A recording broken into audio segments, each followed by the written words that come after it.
Olá, pessoal, sejam bem-vindos a mais um Zoom na Saúde. Eu sou Marina Ribeiro, jornalista da Dr. Play, e hoje nós vamos falar sobre endometriose. Você sabe o que é? Para explicar um pouco sobre esse tema, nós vamos conversar com a ginecologista Vanúzia Miranda. Vanúzia, muito obrigada pela sua participação aqui no Zoom na Saúde. Obrigada pelo convite, é sempre um prazer poder participar desse evento com vocês. Então, doutora Vanúzia, estima-se que aqui no Brasil cerca de 6 milhões de mulheres tenham a endometriose. É um número muito expressivo, para uma doença que pode causar até infertilidade, né? E muitas mulheres não Sim, sabem sobre esse quadro. Então, explica para a gente o que é endometriose e, primeiro, o que é o endométrio? endométrio é a camada que reveste o local onde o bebê fica e se desenvolve. Então, ele reveste uma cavidade que a gente chama de cavidade endometrial. Essas células desse epitélio costumam se implantar em outros locais além da cavidade endometrial. E é exatamente isso que configura a endometriose, ou seja, é um implante de células endometriais em outros locais fora dessa cavidade onde o bebê costuma se desenvolver. Endométrio é a camada que cai em todas as vezes que a mulher menstrua. Então, ela fica bem caracterizada nessa fase, nesse período de vida da mulher, né? E é justamente essa camada que pode se implantar em outras estruturas e regiões, não só da pelve, mas além dela.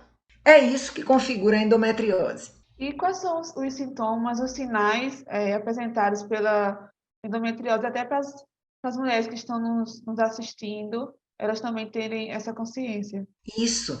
A paciente que apresenta endometriose, ela vem com dor, essa é a queixa principal, e uma dor que não se limita só ao período menstrual, como é o caso das dores incólicas para menstruar. Não. Essa dor, ela é acíclica, ela é perene, ela extrapola o período pré-menstrual e menstrual. Você tem também a menção de dor durante a relação sexual, principalmente no impacto do pênis contra o colo. Então, a gente chama de uma dor de profundidade. Ela tem dor à mobilização do colo uterino diante de um exame ginecológico. Ela, muitas vezes, nem sente nada disso, Marina, mas ela tem dificuldade de engravidar. E a gente vem a levantar o sinal de alerta disso poder ser endometriose justamente quando ela chega para você e diz: há muito tempo eu tento engravidar e não consigo. E ela fez já todos os exames, tudo aparenta estar normal e, na verdade, ela não consegue engravidar. Então, é um sinal de alerta para que comece a investigação a favor de ser endometriose. E, doutora, já se sabe quais são as causas da endometriose, se existe algum fator de risco, algum fator genético que pode ocasionar o aparecimento da doença? Olha, tem tantas teorias para respaldar a endometriose, mas o que a gente sabe é que tem fatores genéticos, fatores imunes e fatores hormonais, todos imbuídos nessa situação. São pacientes que podem ter um fluxo retrógrado da menstruação, isso é uma teoria também que respalda o fato da pessoa ter endometriose, é que diante da contração uterina para o endométrio descer durante o período menstrual, ele faz um fluxo retrógrado pelas trompas e consegue alcançar outras estruturas, se implantando nessas estruturas. Ao pé da letra, a endometriose foi classificada em 3 tipos de doença, porque os implantes podem se dar numa área que a gente chama de peritoneal, uma membrana que reveste todo o abdômen, nos ovários e o que a gente chama de endometriose profunda, porque ela se liga a ligamentos que incluem útero ao sacro, útero ao reto, bexiga, ureter. E nesses casos, as queixas são múltiplas, envolvendo mais de um sistema, além do útero somente. Doutora Vanúzia, no começo da nossa entrevista eu citei a infertilidade como uma das Sim, complicações, né, causadas sim. pela endometriose, mas existem outras complicações que podem ser originadas da endometriose? Existem alterações da morfologia dos órgãos pélvicos, né? A endometriose, ela cursa como um processo inflamatório e como um processo inflamatório, ela gera aderências. As aderências, elas modificam a forma de distribuição das estruturas da pelve. Isso, de certo modo, além de causar um incômodo, dor, também favorece o fato da infertilidade nessas mulheres, entendeu?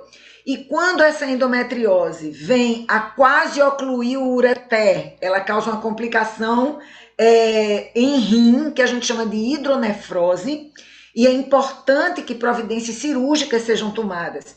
Quando esse foco de endometriose quase oclui o intestino, também costuma causar problemas nessa área do tubo digestivo, de jeito que a pessoa também precisa de um procedimento cirúrgico para poder ter alívio das dores e dessas obstruções que começam a atingir outros sistemas que não só o genital interno, entendeu? No caso, as mulheres, né, que foram diagnosticadas com a endometriose, como é feito esse diagnóstico?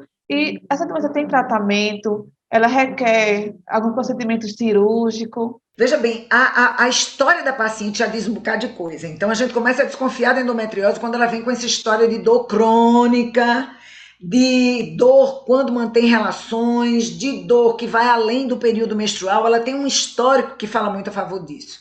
Mas, além disso daí, você pode contar com alguns exames de imagem que têm se aprimorado justamente com a finalidade de melhor diagnosticar a endometriose.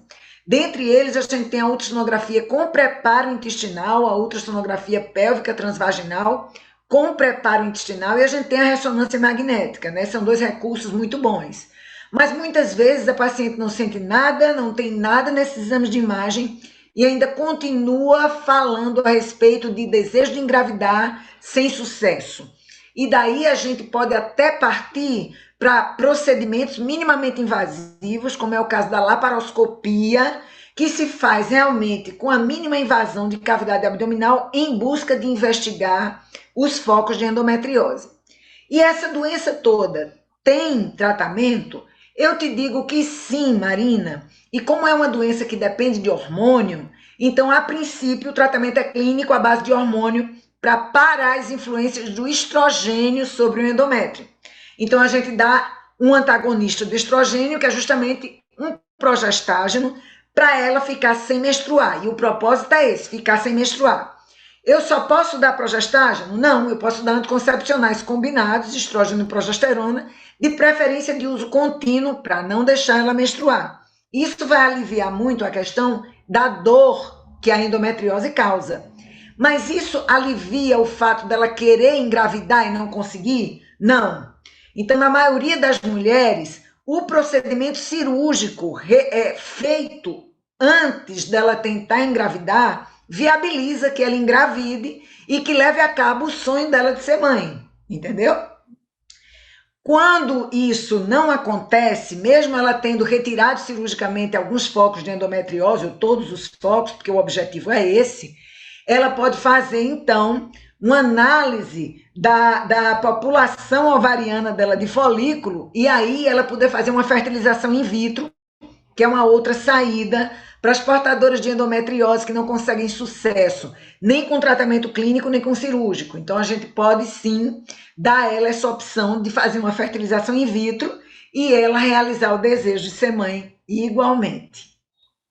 Doutora Vanúzia, para finalizar nossa entrevista, eu acho que muitas mulheres que estão nos assistindo, elas têm dúvida qual a idade que a endometriose costuma aparecer. Tem uma idade certa? É a partir da primeira menstruação? Depois, quando chega a menopausa, ela cessa? Como acontece esse processo? Olha só, ela é muito comum na idade fértil. É justamente quando a gente diagnostica mais. O diagnóstico dela não é fácil, mas a gente tem estudado e pesquisado para isso. E falar em idade fértil é falar naquele período em que você começa a menstruar até antes da menopausa, ou seja, em torno dos 45 anos. Então, justamente, ela é mais frequente nesse período. São mulheres em torno de 20 a 40 anos que podem nunca ter tido sintoma nenhum, até que ele venha aparecer em decorrência de algum procedimento cirúrgico. Algumas vezes ela não tem histórico comprometedor nenhum, simplesmente aparece com dores, as dores nessa característica que eu te falei, que não se vinculam ao ciclo menstrual, mas são perenes, são constantes, entendeu? E aí a gente partindo para uma investigação diante desse histórico, venha detectar esses focos de endometriose. Então, na verdade, é uma patologia comum nesse período de fertilidade, quando a mulher ainda menstrua e que tem, devido aos hormônios ovarianos, todas as manifestações de focos do endométrio altamente responsivos aos hormônios ovarianos que ela produz.